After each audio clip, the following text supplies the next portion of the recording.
নাও, আমি জাদু করে আমার গাছে অনেকগুলো মোবাইল এনে দিয়েছি। তুমি এখান থেকে যতটা ইচ্ছা ততটা মোবাইল নিতে পারো।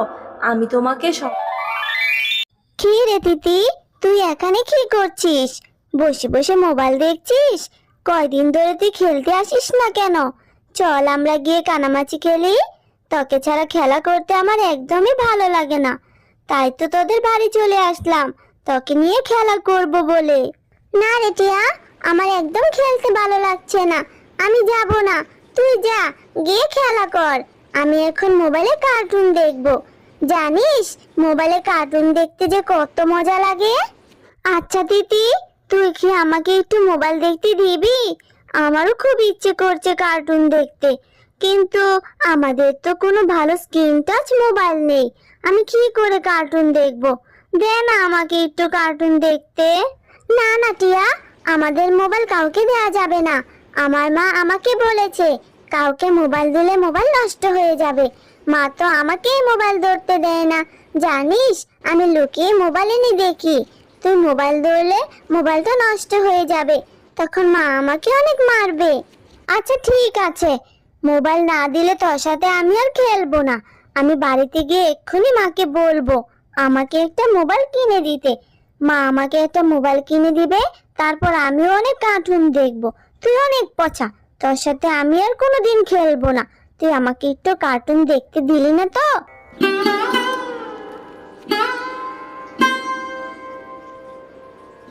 কি রে টিয়া, এইভাবে তুই মন খারাপ করে বসে আছিস কেন? একটু আগেই না তিতির সাথে খেলতে গেলি, এত তাড়াতাড়ি চলে এলি যে? কি হয়েছে, এত মন খারাপ কেন মা? মা, ও মা, জানো তিতিদের বড় একটা স্ক্রিন টাচ মোবাইল আছে। ওই মোবাইলে তিতি সারাদিন কার্টুন দেখে। আমারও খুব ইচ্ছে করছে কার্টুন দেখতে। আমাদের একটা স্ক্রিন টাচ মোবাইল কিনো না মা।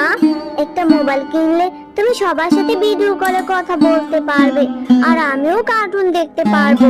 টিয়া, নুন আনতে পান্তা ফুরোয় আমাদের। আমরা তো ঠিক মতো 3 বেলা ভাতই খেতে পারি না, তুই আবার মোবাইলের কথা বলছিস? এই স্ক্রিন টাচ মোবাইল তো বড় লোকরা চালায় রে মা। আমাদের কি এত টাকা আছে যে এত দামি মোবাইল কিনবো? এমন আবদার করিস না রে মা, যা তোকে আমার পক্ষে কিনে দেওয়া সম্ভব নয়। মা, তুমি সব সময় এমন বলো যে টাকা নেই। তুমি টাকা জমিয়ে আমাকে একটা মোবাইল কিনে দিবে, আমিও তিতির মতো কার্টুন দেখবো আর ভাত খাবো। তুমি আমাকে কিছুই কিনে দাও না। আচ্ছা ঠিক আছে, তোর বাবা আসুক, তোর বাবাকে বলবো মোবাইল কিনে দিতে। এখন চল খাবার খেতে, অনেক বেলা যে হয়েছে। কি রে টিয়া, এইভাবে বসে আছিস কেন? খাবার খাচ্ছিস না কেন? তাড়াতাড়ি খেয়ে দেখ তো কেমন হয়েছে। আজ যে আমি তোর পছন্দের তরকারি রান্না করেছি। না মা, আমি খাবো না, আমার খিদে নেই।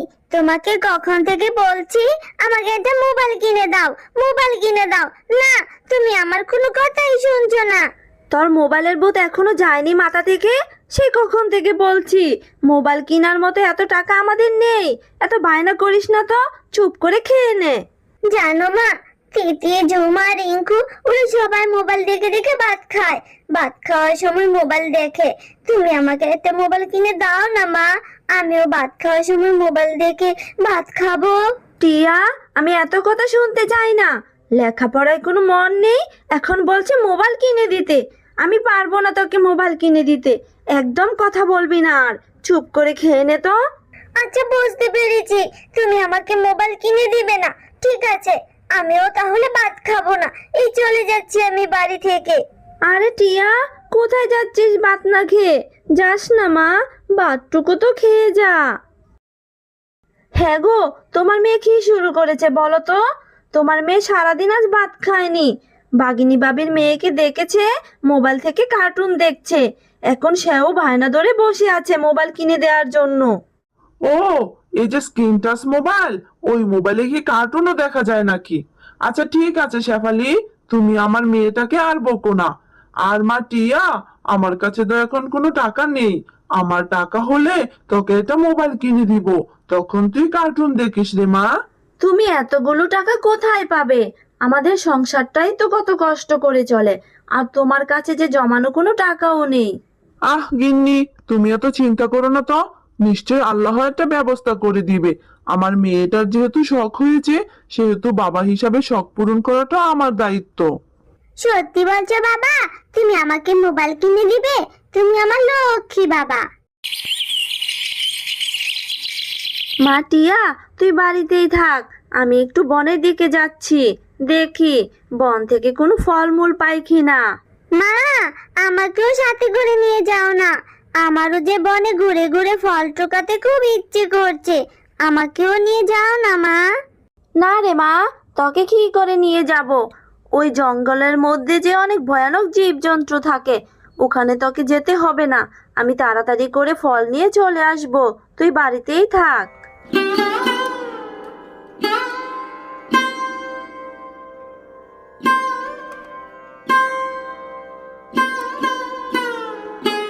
সেই কখন থেকে যে বনের মধ্যে ঘুরছি, কোথাও কোনো ফলের গাছ দেখতে পাচ্ছি না। মনে হচ্ছে আজ আমাকে খালি হাতেই বাড়ি ফিরতে হবে। আর একটু সামনে গিয়ে দেখি। শেফালি শিয়ালিনী, তুমি কোথায় যাচ্ছ? আমার গাছটা যে লতা পাতায় ভরে গেছে, আমার যে খুব কষ্ট হচ্ছে। তুমি আমার গাছ থেকে লতা পাতাগুলো সরিয়ে দাও না, আমি তোমাকে সাহায্য করব। আমি যে এক জাদুর গাছ। আহারে, সত্যিই তো, গাছটার উপর যে লতা পাতায় ভরে গেছে। তুমি কোনো চিন্তা করো না গাছ, আমি এক্ষুনি তোমাকে পরিষ্কার করে দিচ্ছি। এরপর শেফালি শিয়ালিনী গাছটির লতা পাতাগুলো পরিষ্কার করে দেয়। আহ, কি যে শান্তি লাগছে শেফালি শিয়ালিনী, তুমি আজ আমার অনেক বড় উপকার করলে। এইবার বলো, তোমার কি লাগবে? আমি তোমাকে সাহায্য করব, কারণ আমি যে এক জাদুর গাছ। তুমি আমাকে সাহায্য করবে? তাহলে তুমি আমাকে একটা মোবাইল দাও না। আমার মেয়েটা যে মোবাইলে কার্টুন দেখবে বলে জিদ করে বসে আছে, এখন পর্যন্ত কিছু খাবারও খায়নি। তুমি তাহলে আমাকে একটা মোবাইল দাও। ঠিক আছে, তবে দাঁড়াও, আমি এক্ষুনি জাদু করে আমার কাছে অনেকগুলো জাদুর মোবাইল নিয়ে আসছি। এই নাও, আমি জাদু করে আমার কাছে অনেকগুলো মোবাইল এনে দিয়েছি। তুমি এখান থেকে যতটা ইচ্ছা ততটা মোবাইল নিতে পারো। আমি তোমাকে সব সময়ই সাহায্য করব। এই জাদুর গাছ থেকে সব অসহায়রা মোবাইল নিতে পারবে। তোমাকে অনেক ধন্যবাদ জাদুর গাছ।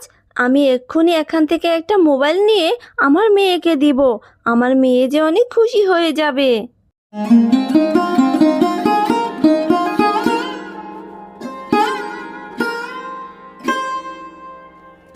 টিয়া, মা টিয়া, কোথায় গেলি তুই? আয় না মা, দেখ তোর জন্য আমি মোবাইল নিয়ে এসেছি। ও মা, সত্যি তো দেখছি একটা মোবাইল। কত সুন্দর একটা মোবাইল। এই মোবাইল দিয়ে এখন আমি কার্টুন দেখতে পারবো মা। ও মা, দাও না, দাও দাও, আমাকে এই মোবাইলটা দাও। আমার যে খুব পছন্দ হয়েছে। কিন্তু মা, এই মোবাইল তুমি কোথায় পেলে?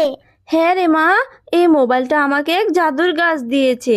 ওই গাছটাকে আমি সাহায্য করেছিলাম, তাই ওই গাছ আমাকে এই মোবাইলটা উপহার দিয়েছে। কি মজা, কি মজা, খুব ভালো হয়েছে মা। এখন থেকে আমি সারাদিন এই মোবাইলে কার্টুন দেখতে পারবো। আমি ভাত খাবো আর কার্টুন দেখবো। অনেক মজা হবে, তাই না মা? এরপর থেকে টিয়া প্রতিদিন কার্টুন দেখতে থাকে। আর মোবাইলে কার্টুন দেখতে দেখতে একদিন টিয়া অসুস্থ হয়ে পড়ে। মা, ও মা, আমার যে মাথা ব্যথা করছে, চোখও ব্যথা করছে। আমার যে খুব খারাপ লাগছে।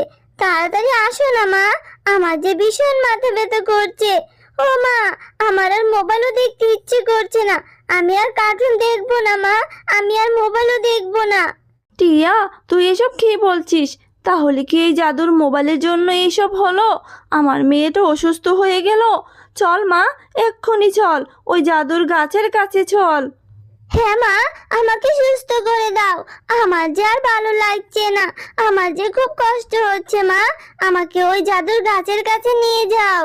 জাদুর গাছ, তোমার দেওয়া মোবাইল দেখে আমার মেয়ে যে অসুস্থ হয়ে গেছে, ওর যে মাথা ব্যথা আর চোখ ব্যথা করছে, এসব কি করে হলো? টিয়া, তুমি সারাদিন মোবাইলে কার্টুন দেখেছ, তুমি ঠিক মতো খাওয়া দাওয়াও করনি। এত মোবাইল দেখলে তো তুমি অসুস্থ হবেই। তুমি তোমার বন্ধুদের সাথে অনেক দিন ধরে খেলতেও যাও না। আর তুমি মোবাইল দেখো না, সবসময় বন্ধুদের সাথে খেলতে যাবে, তাহলেই দেখবে তুমি সুস্থ হয়ে যাবে।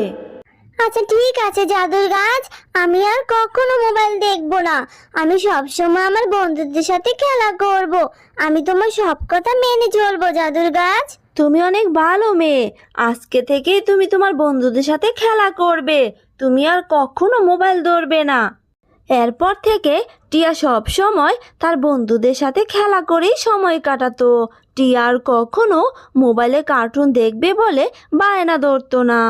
হ্যালো বন্ধুরা, গল্পটি ভালো লেগে থাকলে চ্যানেলটি সাবস্ক্রাইব করে দিও আর পাশে থাকা বেল আইকনে প্রেস করে আমার পাশেই থেকো। ধন্যবাদ সবাইকে।